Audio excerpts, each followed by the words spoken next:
So eto na nga po, PBL at Creamline Cool Smashers update po tayo. So patuloy pa rin pong pinag-uusapan ngayon yung naging adjustment nga po simula na maging main setter itong si Kylie Negrito ng Creamline Cool Smashers.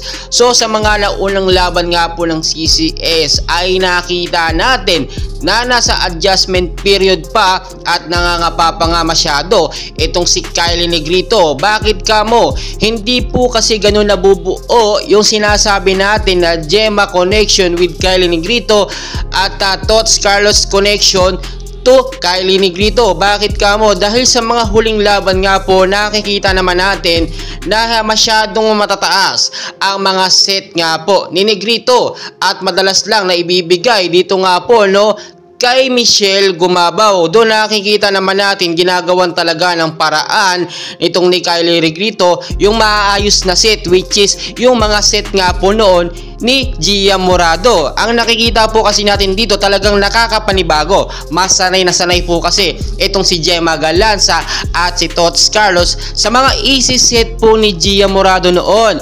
Kasi napapansin naman natin yung mga set talaga ni Gia mabababa lang at very easy lang yung set niya. Hindi po kagaya dito kay Kylie Negrito, medyo matataas po at may pressure yung mga set niya sa bawat laro po. At lahat naman tayo nakapansin doon. Kaya talagang hindi nakakapagtaka na bihira din makagawa ng puntos itong si Gemma Galanza at si Tots Carlos. Pero syempre nasa adjustment period pa naman itong si Kylie Negrito, and for sure sa mga susunod na laban ay maoobserbahan natin yung adjustment po na mangyayari dito sa Creamline Cool Smashers. So sa mga nagtatanong din bakit po nagbago yung mga main first six lineup po ng Creamline Cool Smashers, bakit?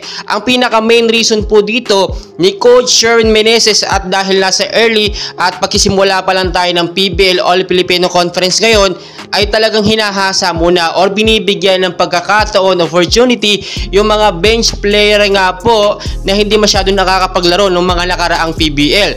Tulad na lamang po ni Risa Sato, which is talagang ibinababad at ipinapasok sa starting six lineup po ng CCS. Ito naman pong si Alyssa Valdez ay napansin din natin hindi masyadong pinapalaro. Do pinapalaro naman siya pero sa mga crucial and critical game na at madalas sa end game. Dahil nga po inire-reserve itong si Alyssa Valdez sa semis at sa final game, which is doon talaga siya mas maibababad.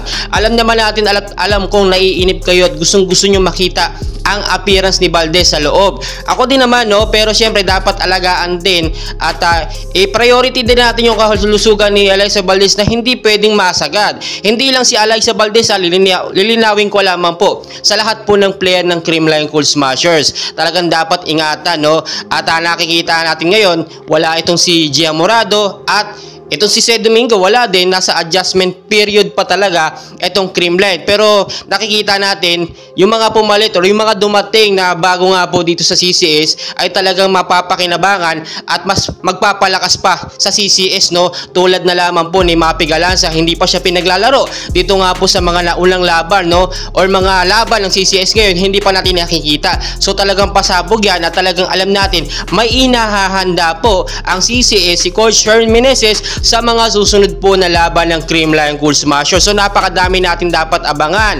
Itong si Mapi Galanza for sure, binabasa niya o pinag-aralan niya yung mga tamang set nga po ni Gia Morado noon, dahil siyempre ayun isa sa pinakasikat at defending champion sa PBL. Kaya naman napakadami nating abangan, and please huwag niyo pong kalimutan mag-like and subscribe para updated po kayo sa mga PBL and Creamline Cool Smashers update natin. Maraming salamat po sa inyong lahat.